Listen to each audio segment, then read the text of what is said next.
Hi, I'm Marco Rubio, and this is this week's installment of Constituent Mailbox. For those of you who are new to the series, it's pretty straightforward. You send us emails and letters, we pick a few, we read them on the air, we answer your questions.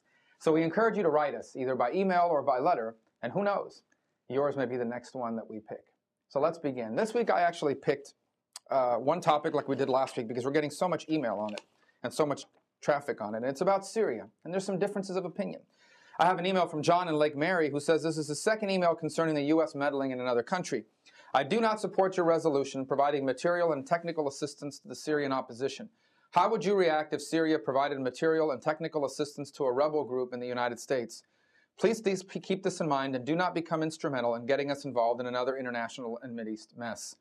On the other hand, I have an email from Andrew in Weston. And he writes, I turn on the news today, and like the days and weeks before, I witnessed a heinous bloodshed occurring in Syria. I also see the United States of America speaking out against it strongly, yet acting weakly. The legacy of our country and your Congress is to be the moral strength of the world. It is also a legacy of decisive action. It is time to support the people of Syria now, not just in word, but with deed. Act now. The UN appears incapable of taking control of the situation, incapable of preventing the further shelling of innocent civilians. Now is the time for the United States to lead, to save the people of Syria. So we've gotten a lot of emails and letters about this topic, so let's begin by touching on 2 points. First of all, I do believe that the United States needs to be involved in Syria and take forceful action. Not military action, but support for the resistance. And let me explain why. Number one, it's in our national security interest. The number one immediate threat facing the world and the United States is Iran, particularly Iran's nuclear ambitions. Iran has no stronger ally in the world than Syria. The loss of the Assad regime in Syria is the single most damaging thing that can happen to Iran's regime right now. And so it is in our national interest that Assad be removed from power. Lucky for us and for the world, the Syrian people want to get rid of him too. And they're not able to do it through their own political structure. There's no elections there. There's no way to peacefully protest. The bottom line is that if you speak out against Assad, they shoot at you.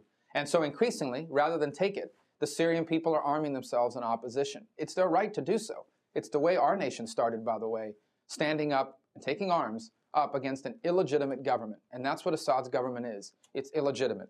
So point number one I would make is that it is in our national interest for Assad to be gone, because it would be a devastating blow to Iran. And anything that's a devastating blow to the Ayatollahs in Iran is good for America. The second point I would make is a little bit more complicated, so you need to bear with me. Since the end of World War II, America has been the singular power in the world, the strongest power, even when it was challenged by the Soviet Union. America's lead on the world was undiminished and undisputed. The result is the creation of basically a world set of rules, and the way the world engages itself, both economically and diplomatically. And the results have been phenomenal. We haven't had another world war. Now, we've certainly had conflicts and skirmishes and civil wars, and even some wars we've gotten involved in, Korea and Vietnam, for example, and what's going on now in the Middle East. But the world has avoided another major world war. The other thing that's happened is rapid economic growth. Look around the world today. There's less poverty than ever before. Millions of people have been pulled out of poverty and into the middle class. All this was made possible because of American power, American military power that allowed free trade to occur by keeping the shipping lanes open, and the American example. Because when the leading power in the world is a democracy, a liberal Republican democracy, liberal small l, when the leading power in the world is a democracy and a republic, that's the example it sets for the world. America's cultural power, our soft power, so to speak, is not just people drinking Coca-Cola, listening to our music, and eating at McDonald's. It's also our government example, our example of freedom. People look at us, at the struggles that America went through, whether it was the civil rights movement or any other movement, and they saw how this country, through its democratic process, was able to solve some very difficult internal issues. And they followed that model themselves. They looked at our prosperity and said, we want to live like Americans. And then they copied many of our economic policies because they wanted to live like us. And the result is more democracies and more free enterprise economies all over the world. Well, now in the 21st century, there's a challenge to that. What is the challenge? Countries like China, for example, that don't believe in free enterprise. Yes, they're growing economically, but all their businesses are owned by the government. A government that manipulates the currency, discourages competition, doesn't open up the economic marketplace, and is unfair. They steal our products. They literally steal the things Americans design and build them in piracy. And the second thing that China does is they oppress their people. You can't speak out against the government in China. You can't speak out against the direction of government in China. You become oppressed. And so right now the question in the 21st century is, which set of values are going to win? The American set of values or the set of values espoused by China and Russia? By the way, it's not a coincidence that the only two countries that voted against sanctions against Syria were Russia and China. You know why? Because they don't want to live in the world where people rise up and condemn a leader who massacres his own people. They want to live in a world where if they need to, they can do that themselves. They want to live in a world where if one day their internal control of their countries are threatened, they can take that upon themselves.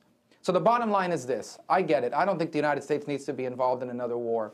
But if we stand by and say nothing while a leader massacres his own people, we are, by default, acquiescing to a world system where leaders can do that, where it's okay for people to stand up and, through genocide and massacre, put down any sort of resistance to their rule.